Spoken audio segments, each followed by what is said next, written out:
Hi, I'm Ulysses, and this is my new channel. I am in Griffith Park right now, and we're gonna go all the way to the top of B Rock, which is, I think, about 600 feet, about that.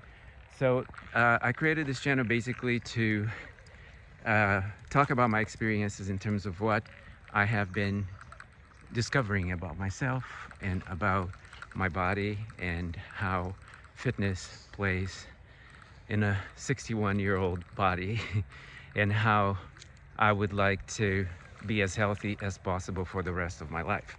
So I have a little pill that I bring with me every day, not every day, but whenever I can. And that's Rosie. And we're gonna be sharing stuff with you guys. So hopefully you come along for the ride, or for the hike, I should say. And we'll share these moments together. I'll come up with ideas for nutrition and types of exercises that we can do, or even to just get stronger. So yeah, come to the outdoors with me. I just can't get over how pretty it is today, but I thought I'd start with a little bit of background on me in terms of fitness. I have been working out since I was 22, and during my 20s, 30s, and 40s, I worked out mostly to look good. And I did participating in long bike rides, and even until recently, I had never been hiking. Back in 2018, I started a nonprofit called Trail Mixer, and that's when I really got to be in the outdoors. Sorry about the heavy breathing, but I'm going up a hill right now. And so to me, everything was great and I was very active. But all of a sudden my body started telling me things. Started telling me through injuries that things were changing. And so I decided that I needed to investigate. Basically, the wake-up call was the day I adopted this girl here, Rosie.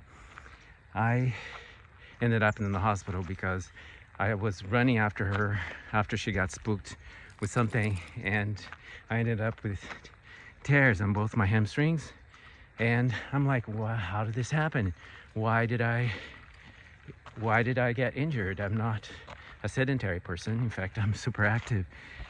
And I realized after a few more injuries, which a couple years later I had to have a meniscus surgery because of a torn meniscus, and I was recovering from that, and then I injured my Achilles tendon. I had plantar fasciitis. Things were not great. Every few months I would have something, and I start realizing that my body was not failing me. It was just telling me what I was doing was not correct anymore. So I had to go back and kind of wipe clean everything that I knew about fitness and start over. So I developed a whole program for myself. I started with just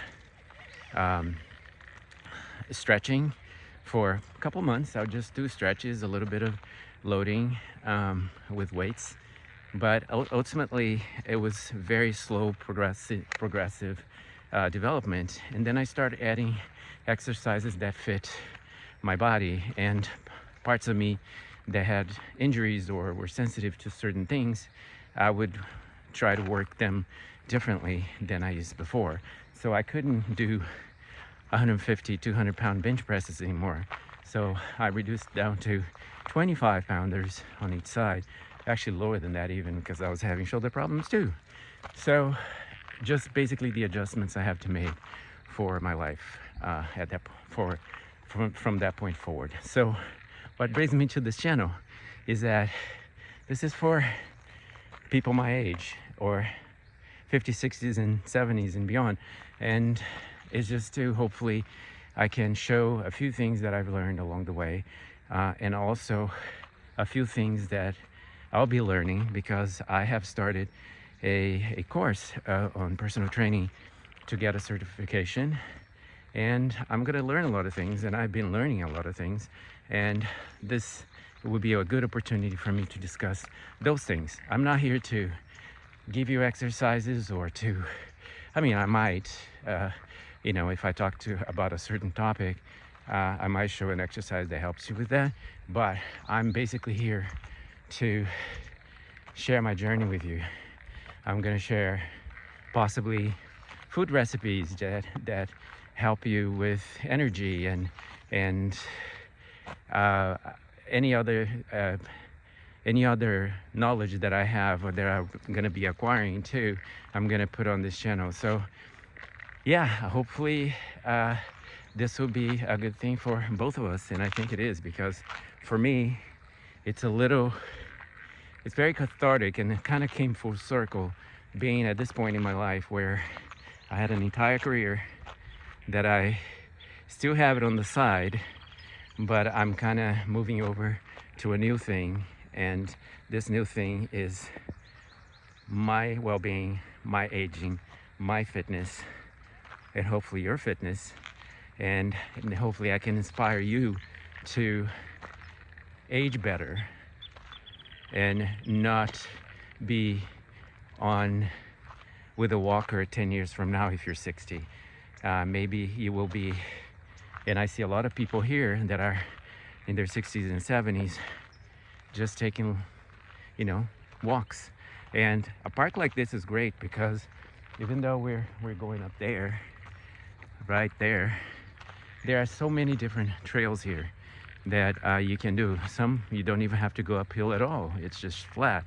But then not everybody has access to that. So how do you find the time and also break these barriers that you put on yourself, and how do you move forward?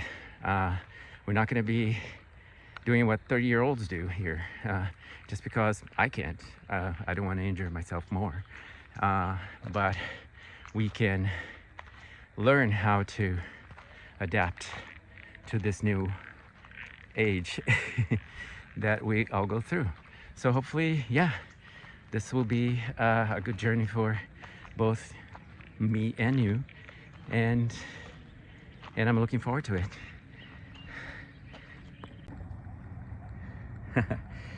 Rosie is actually she can hear coyotes far. Can hear them too. I don't know if you can pick it up here, but I'm about to give her some water because it's really hot today, and that's one of the things that we're gonna talk about, and probably in the next video, how to take care of your little buddy here, or your big buddy, or whatever size of dog you bring to hikes. Also, I want to talk more about what you need to do in order to start moving from city walking to trail walking, which it's a little different, right? You can't wear the same shoes you wear to go to the supermarket and being in the outdoors in an even type of ground. So yeah, this is it. We got to the top. Lovely. Actually, B-Rock is over there, the very tip of it, but there were a lot of people there, so I decided to just stay on the side here to finish it off. Super happy with everything I was able to show you. I'm excited for more, and subscribe to my channel if you can, and come to the outdoors with me. I am looking forward to it. I just had an idea. So after I finish these hikes, I'm not saying I'm gonna do this every time, but I'm gonna just rate it in terms of accessibility for all sorts of ages, or if this is more of a moderate to a difficult hike, and in different types of levels for whoever is just starting out or don't think they can do much, to people who I can climb a mountain.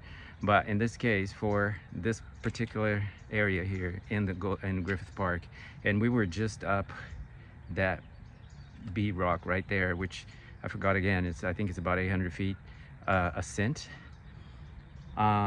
This I'll give it a 4.5. And the reason I'm not giving a 5, because this has all sorts of hikes you can do. Very, very easy, paved. If you can see actually we're in the LA Zoo, the old LA Zoo. We can see the enclosures in the background here. It's really cool. But also you can go, and hike really hard ones if you want, all the way up to Mount Hollywood. But in the summertime, the reason I'm not giving it 5, because in the summertime, this can get really crowded.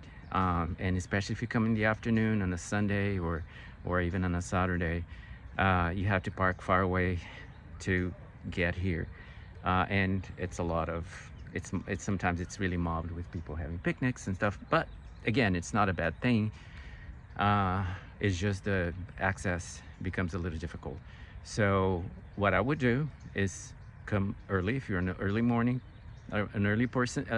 person, just come early, and then you have the place to yourself. I mean, there will be other people here, but it's much easier for you to get here and park and walk and do whatever you need to do. So take that little tip for the day.